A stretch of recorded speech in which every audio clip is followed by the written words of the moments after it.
Hello everyone, welcome to the summer finale of Wehry Weekly History and Entertainment News. It's been a very difficult season for many arts and entertainment venues through the county.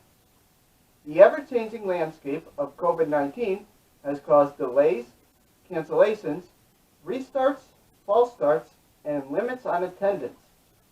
So on this episode, I'll be describing to where we are today by discussing my previous episodes on how entertainment venues pushed through the COVID-19 challenges.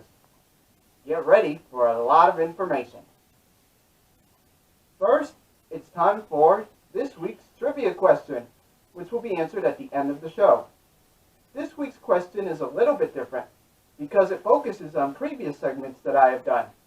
The question is, how many different history stops have I done on the Wehry Weekly History portion of the show? Now, for the 2020 Summer in Review. I've talked about many different arts and entertainment venues and how they have managed to push along the COVID craziness. First, the Jacob's Pillow Dance Festival in Lenox canceled its entire season for the first time in its 88-year history. They were among the first arts and entertainment venues in Berkshire County to fully cancel their season, although they would not be the last. In order to compensate for the loss, they held a virtual dance festival from July 7th through August 29th. This contained popular performances from the past 10 years, discussions with leaders in the dance field, and virtual dance classes. Berkshire Theater Group and the Colonial Theater also faced the difficult summer schedule. They originally delayed the opening of its summer season until July. When it became clear that COVID-19 had a mind of its own, BTG pushed their opening date further until August. There, it was clear to present a full, outdoor-tented production of Godspell from August 6th through September 7th. They became the first theater in the United States to be cleared by the Actors Equity Association to perform theater during COVID-19. Unfortunately, just as things were looking up, Massachusetts Governor Charlie Baker announced that outdoor gatherings would have to limit their attendance to 50 people. Godspell was still able to go on with the reduced limit at the open-air tent adjacent to the Colonial Theater, 111 South Street in Pittsfield. In fact, on August 27th, BTG announced it was adding shows from September 8th through September 20th. Berkshire Theater Group Artistic Director and CEO Kate McGuire stated in an email, quote, "The audience response to this show has been overwhelming. The show fundamentally responds to the power of theater and its ability to lift our spirits." Another arts and entertainment venue affected was the Tanglewood Shed in Lenox. It originally canceled just the Boston Symphony Orchestra season, hoping that COVID-19 would die down by the time the popular Summer Artist Series happened in August. When it became clear that would not be the case, it made announcements to cancel the entire season for the first time in its history. Like Jacob's Pillow, it moved its entire season online as well, creating a virtual festival that ran from the middle of June to late August. COVID-19 had a major effect on the Tanglewood Shed and the Boston Symphony Orchestra. On August 21st, they announced the 28% cutback in administrative staff. In a statement by Mark Volpe, President and CEO of Boston Symphony Orchestra, he admitted that, quote, "The layoffs are part of an overall effort to sustain the organization's fiscal viability through the immediate pandemic period and into the future." He also added, quote, "It is with a heavy heart that we have made some difficult decisions about reducing the organization's workforce during this unprecedented time of concert cancellations and revenue loss associated with COVID-19. Jacob's Pillow and Tanglewood weren't the only venues to go the virtual route. The Clark Art Museum in Williamstown and the Berkshire Museum in Pittsfield also had virtual exhibits before they were able to reopen on July 11th and August 1st, respectively. They are both still open, but are requiring 1-hour visit limits, and patrons must call ahead to reserve their time slots and wear masks. The Berkshire Athenaeum took the curbside pickup route at first, allowing patrons to rent books, movies, music, and audiobooks for several months. It reopened to the public on July 20th with limited hours. It is now only open from Mondays, Wednesdays, and Fridays from 10 a.m. to 4 p.m., Tuesdays and Thursdays from 10 a.m. to 7 p.m., and Saturdays from 10 a.m. to 3 p.m., with the first hour reserved for seniors, at-risk populations, and the immunocompromised. Mass Mocha went through a roller coaster of a year. First, it closed its doors in late March when the pandemic hit. It finally reopened on July 11th with restrictions in place.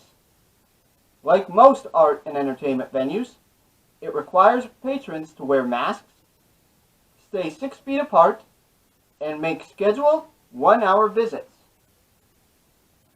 On August 22nd, Yasser Tejada and his band Pelote were able to perform one of the first concerts in Western Massachusetts under these new restrictions.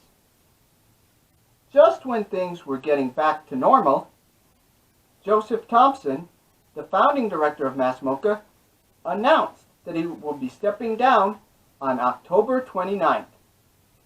He will be spending the next year as a special counsel to help Mass Mocha firm up its finances as a result of the 2020 financial crisis.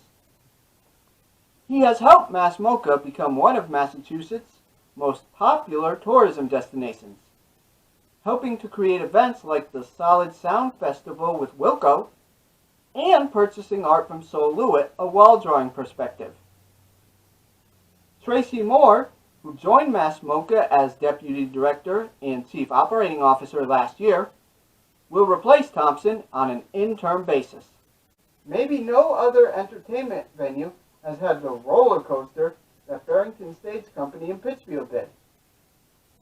First, it announced it would be moving its entire summer schedule to 2021. However, they quickly announced the one-man show, Harry Clark, would begin performances on August 5th, provided they could limit audience members to 100 people. They also received a $10,000 Mass Humanities grant to help with financial losses.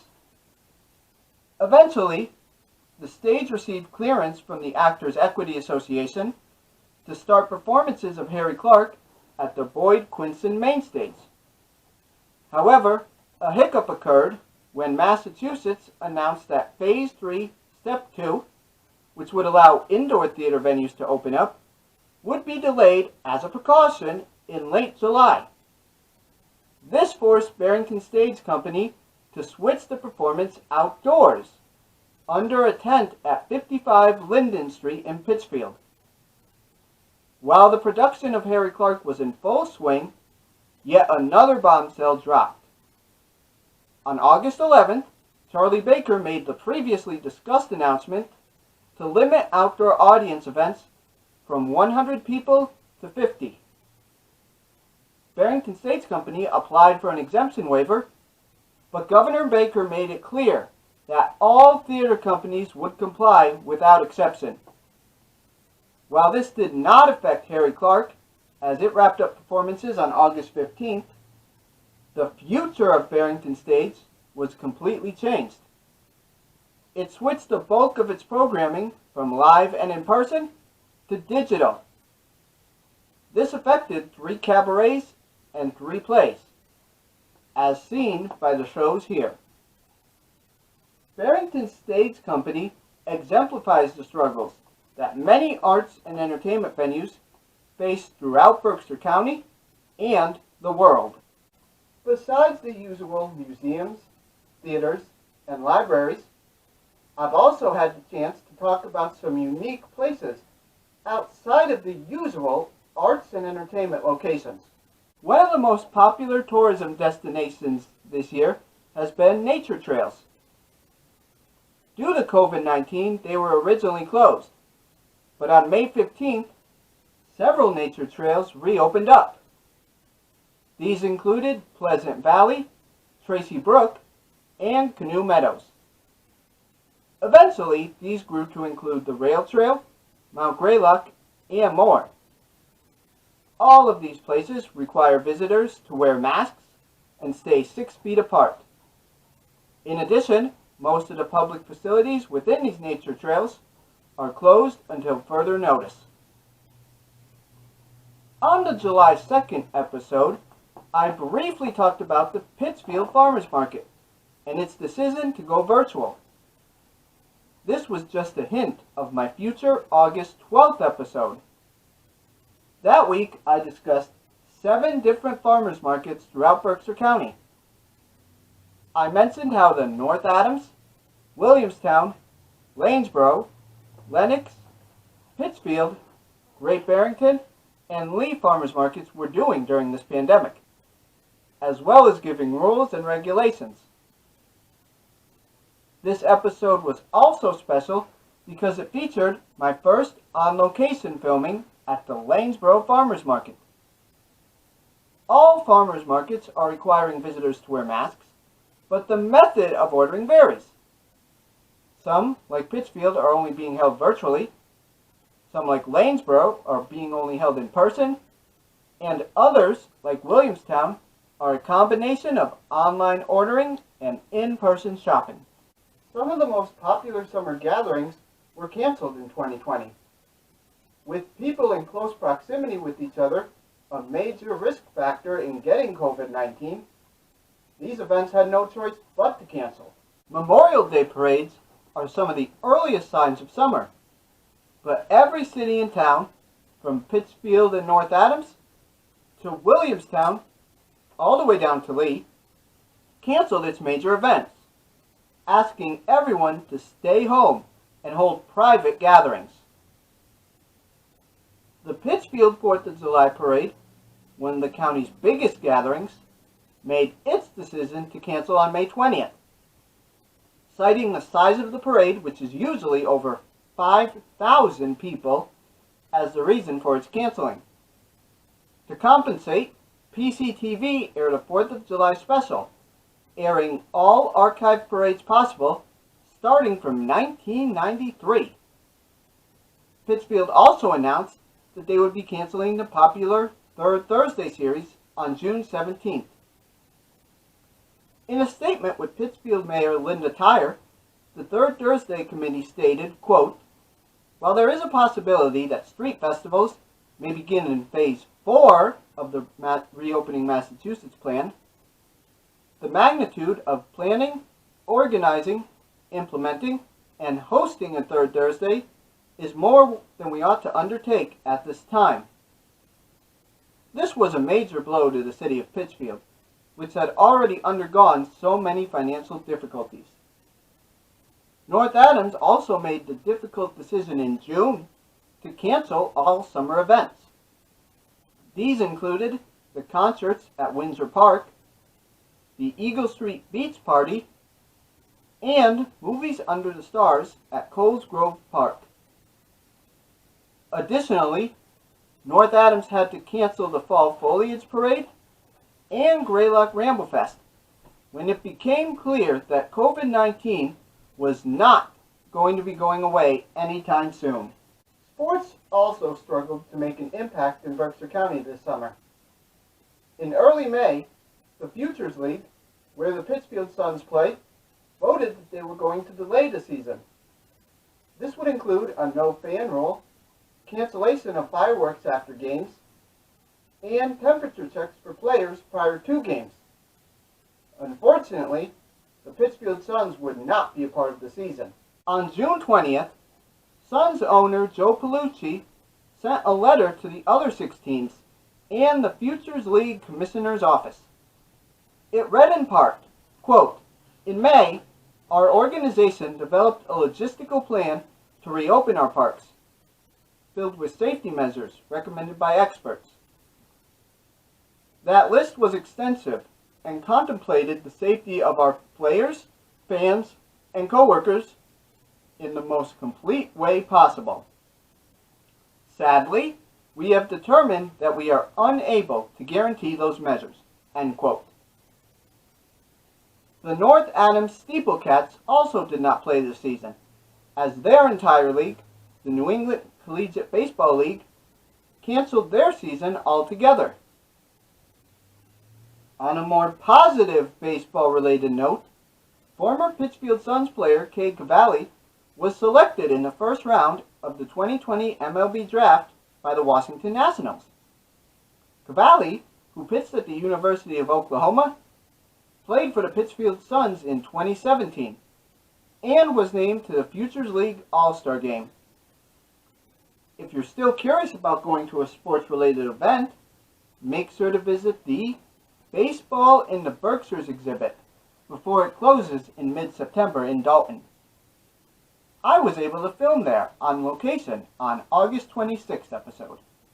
One of the hardest hit entertainment industries during COVID-19 was the movie theater business. Movie theaters are some of the trickiest businesses to open up.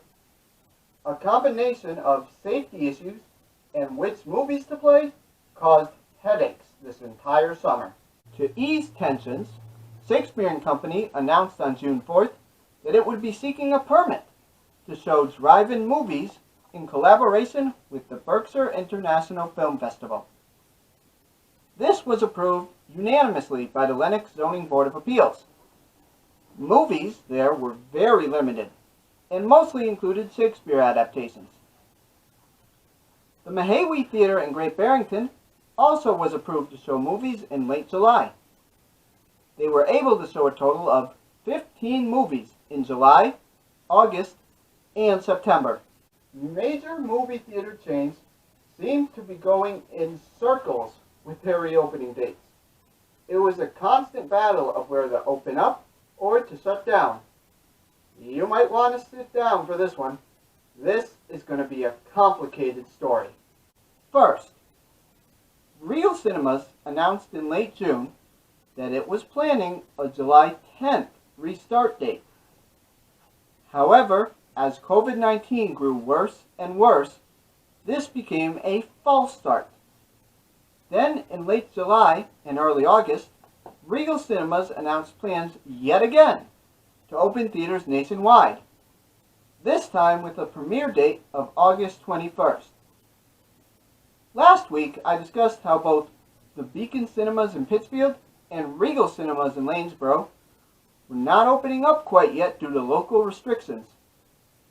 While this is still the case for the Beacon Cinemas, there is some great breaking news for the Regal Cinemas in Lanesboro.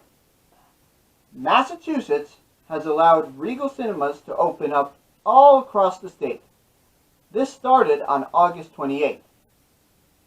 Movies playing at the theater included a combination of classic hits such as Jurassic Park, Dark Knight, and the Lord of the Rings trilogy, and newer releases such as Unhinged and the much-delayed The New Mutants. There are numerous rules and regulations in place for Regal Cinemas. Visit the website shown here for the full list. In the midst of the movie theater crisis, many newer movies have been forced to either go on streaming services or on demand. The first movie to do this was Trolls World Tour, which was released on demand in early April. Some of the other movies that I have talked about on WWHEN that went this route have included Scoop, The High Note, The King of Staten Island, Irresistible, and Bill and Ted Face the Music. Prices of these movies vary by release date. Trolls World Tour, Scoob, The High Note, and The King of Staten Island were originally $20, because that's approximately what they would have cost at the movie theater. However, they are now being offered at the on-demand price of $7. On the other hand, Irresistible and Bill and Ted Face the Music still cost $20. Stay tuned to WWHEN in the fall to see which movies will be coming on demand, streaming, in the theaters, or any combination of the three. Last but not least, it's time for the history portion review of the summer WWHEN, which also contains the answer to this week's trivia question. As a reminder, this week's question was, how many different history stops have I done on the Wehry Weekly History portion of the show? The answer is 23. WWHEN has discussed many different locations and what makes them unique. There was a wide variety of range, from typical arts and entertainment venues to places like schools and outdoor facilities. WWHEN History started on the May 19th episode with a discussion on Springside Park in Pittsfield, one of the city's oldest parks. I then went on to discuss Mount Greylock to the left here, Massachusetts' highest peak, as well as the Tanglewood Shed on the right here, which has seen both classical concerts and popular music series. This focus on arts and entertainment venues continued, with discussions on Shakespeare and Company in Lenox, the Clark Art Museum in Williamstown, the Williams College Museum of Art in Williamstown, the Norman Rockwell Museum in Stockbridge, with a focus on the bizarre breaking home tie scandal, and the Berkshire Museum in Pittsfield, with a discussion about the controversial art sale. However, I also started to change my focus on looking at some of the more fascinating locations in Berkshire County. These included, as seen here from left to right and top to bottom, the Berkshire Athenaeum in Pittsfield, Wacona Park in Pittsfield, the haunted Hoyton Mansion in North Adams, and the Edith Warden House/Mount in Lenox. I also began discussing outdoor hotspots. These included Berkshire Botanical Gardens and Naumkeag in Stockbridge, Hancock Sacred Village in Pittsfield, Natural State Park Bridge in North Adams, Herman Melville Arrowhead Museum in Pittsfield, and Chesterwood Studios and Gardens in Stockbridge. Finally, I went way out of my realm to discuss colleges in Berkshire County. Massachusetts College of Liberal Arts in North Adams, Bard College at Simon's Rock in Great Barrington, and Berkshire Community College in Pittsfield. All of these stories help make the Berkshires so unique and special. That ends Wehry Weekly History and Entertainment News for the summer. Before signing off, I'd like to thank my camera person, CSW. She has been a major help in getting WWHEN on the air and making sure the segments come out smoothly. You've been a great help this summer, CSW. I will be back in the fall for more arts, entertainment, history segments, and more. You can watch this week's episode on PCTV Channel 1301, CTSB TV Channel 1301, and NBCTC Channel 1301. Airtimes on all three of these networks vary. Visit the website shown here for more information. Thank you, and have a happy Labor Day.